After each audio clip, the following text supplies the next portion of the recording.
Hi friends, welcome to our channel GS by MS. जैसा कि हमने पिछले वीडियो में पढ़ा था फंडामेंटल राइट्स पार्ट 3 में फंडामेंटल राइट्स। अब हम पढ़ने जा रहे हैं 12-13 तो हमने पढ़ लिया था, एक बार उसको रिवाइज कर लेते हैं, उसके बाद हम 14 से शुरुआत करेंगे। 12 में हमने क्या पढ़ा कि स्टेट और राज्य की परिभाषा क्या है। वह संस्था जो अपने खुद के नियम बना सकती है वह क्या कहलाएगी? स्टेट या राज्य कहलाएगी। 13 में हमने क्या पढ़ा कि जो संविधान का बेसिक स्ट्रक्चर है वो चेंज नहीं होना चाहिए, अगर वो उसे चेंज करने की कोई कोशिश करेगा तो वो क्या कहलाएगा? नल एंड वॉइड हो जाएगा। ठीक है। एक उसने यूँ पढ़ एक दूसरी चीज़ ये बोली कि अपने मूल अधिकार का उतना ही प्रयोग किया जाएगा या हो सकता है जितना दूसरों के मूल अधिकार का हनन ना हो, जिससे मतलब इतना ही एक लिमिट में हम रह सकते हैं। ठीक है। फिर आप पढ़ते हैं अनुच्छेद 14 या आर्टिकल 14 कि कानून के समक्ष सब बराबर है। कानून के आगे सारे बराबर है, कोर्ट के आगे सब बराबर है, चाहे वो किसी भी जाति का हो, धर्म का हो, बेरोजगार हो, बड़ा अफसर हो, अमीर हो, गरीब हो, कानून सबके लिए बराबर है और ये सबका बराबर रक्षक है, यानी सबको बराबर ही प्रोटेक्ट करता है। ऐसा नहीं है कि किसी और जाति का है और दूसरी जाति का, दोनों ने सेम जुर्म किया है, एक को कम सजा मिलेगी एक को ज़्यादा, या कोई अमीर है कोई गरीब है, कोई बड़ी पोस्ट पे कोई कम पोस्ट पे, कोई बेरोजगार है, सबको सबने जो जुर्म किया सबकी बराबर सजा मिलेगी। कोर्ट के आगे सारे के सारे क्या है? सभी के सभी बराबर है। वो सबको एक तराजू में तोलता है। ठीक है। फिर आता है कि अनुच्छेद 15 क्या कहता है? जाति, धर्म, लिंग, जन्म के स्थान के आधार पर कोई भेदभाव नहीं हो सकता।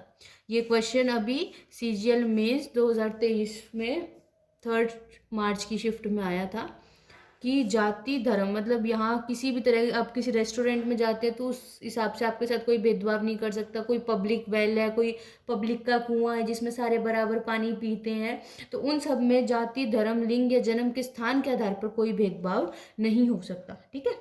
फिर क्या कहता है अनुच्छेद 16 क्या कहता है? लोक नियोजन में समानता। आपने देखा होगा कि गवर्नमेंट जॉब है, कोई ये नहीं है कि ये अमीर घर का है तो इसलिए इसको रिजर्व, मतलब कि अमीर घर का है तो इसलिए ये जॉब में डायरेक्ट ही अप्लाई कर देगा, बाकी किसी गरीब को नहीं मिलेगा, या फिर ये किसी, मतलब ऐसा नहीं है कि छुपा के किया जा सकता है। सबके आगे बराबर वैकेंसी आएगी, सबको बराबर मौका दिया जाएगा अप्लाई करने का, और उसमें जो निकलेगा वो उसको जॉब मिल जाएगी। तो ऐसा है, लोक नियोजन में सबको बराबर समानता है गवर्नमेंट जॉब में।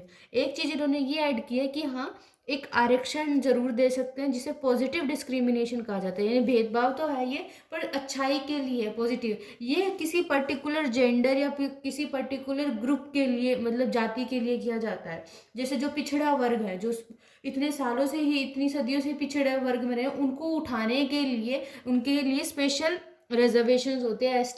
SC ST PWD और EWS, ये सब अलग आपने रिजर्वेशन देखी होगी। या फिर कई स्टेट में क्या होता है, जेंडर यानी फीमेल के लिए भी अलग से होती है ज़्यादा रिजर्वेशन, या पर्टिकुलर सीट फिक्स कर दी जाती है, 1/3 सीट्स या ऐसे। तो वो चीज़ है, तो वो क्या कहलाते हैं? पॉजिटिव डिस्क्रिमिनेशन कहलाएगा। ठीक है। तो हमने 14 में क्या पढ़ा कि सबके लिए कानून बराबर है। 15 में हमने पढ़ा कि जाति, धर्म, लिंग और जन्म स्थान के आधार पर किसी से कोई भेदभाव नहीं किया जाएगा। हमने 16 में क्या पढ़ा कि लोक नियोजन यानी गवर्नमेंट जॉब में जो है वो सबको बराबर समानताएं मिलेंगी, जिसे पॉजिटिव डिस्क्रिमिनेशन कहते हैं, वो आरक्षण कहलाएगा, रिजर्वेशन इनको अलग से मिलती है। फिर हमने क्या पढ़ा? अस्पृश्यता। अस्पृश्य यानी किसी को टच नहीं करना। Abolition of untouchability. अनटचेबल, छुआछूत को खत्म कर दिया। पहले क्या होता था, जो पुराने जमाने में नीची जाति के लोग होते थे उनको, मतलब जो बड़े कास्ट के, जो उच्च जाति के जो लोग थे, वो क्या करते थे, उनके मतलब अपने पीने के पानी को उनको नहीं छूने देते थे। अगर उनको खाना देते थे तो उनके अलग बर्तन होते थे, या चाय वगैरह वो अलग। ये कुछ राज्यों, गाँव में मोस्टली ज़्यादा देखा जाता है, ये पहले होता था। अब शहरों में ये चीज़ खत्म हो गई है क्योंकि लोग पढ़े लिखे हो गए, अलग अलग जो है कम्युनिटी के लोग आपस में मिक्स होते हैं। गांव में क्या होता है, एक पर्टिकुलर एक जाति के लोग जो है वो, या फिर एक कास्ट बोल सकते हैं, हाँ, जाति के लोग जो है वो एक साथ एक जगह, मतलब एक ग्रुप में एक साथ रहेंगे किसी उस गांव की पर्टिकुलर जगह में, दूसरी जाति अलग पर्टिकुलर जगह में रहेगी। तो वो क्या होता है कि उन केसेस में ये ज़्यादा बढ़ने के चांसेस होते हैं, बट अब लगभग सारी जगह ये खत्म हो चुका है, छुआछूत। ठीक है। अनुच्छेद 18 क्या कहते हैं? एबोलिशन ऑफ टाइटल्स, यानी टाइटल जैसे पुराने जमाने में लगते थे राजा महाराजा, राजाधिराज, महाराजा, ये सब टाइटल जो है वो खत्म कर दिया। अब सिर्फ एजुकेशनल टाइटल यानी पढ़ाई के या फिर आर्मी के, एजुकेशनल जैसे इंजीनियर है, डॉक्टर है, ये सब मिलेंगे। आर्मी के जैसे लेफ्टिनेंट है, ब्रिगेडियर है, ये सब जो है ये मिलेंगे। अब सिर्फ यही टाइटल रहेंगे, बाकी कोई टाइटल अब नहीं रहेगा, ठीक है।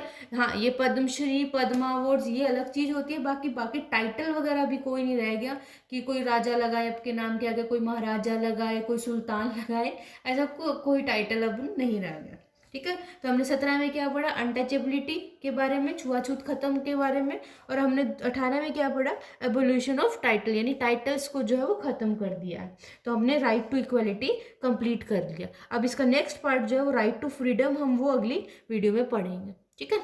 Thank you so much. आपको वीडियो कैसा लगा इसका एक फीडबैक ज़रूर दीजिएगा, मतलब जो आपको इम्प्रूवमेंट चाहिए इस सेक्शन में वो ज़रूर बताइएगा, ठीक है। Thank you.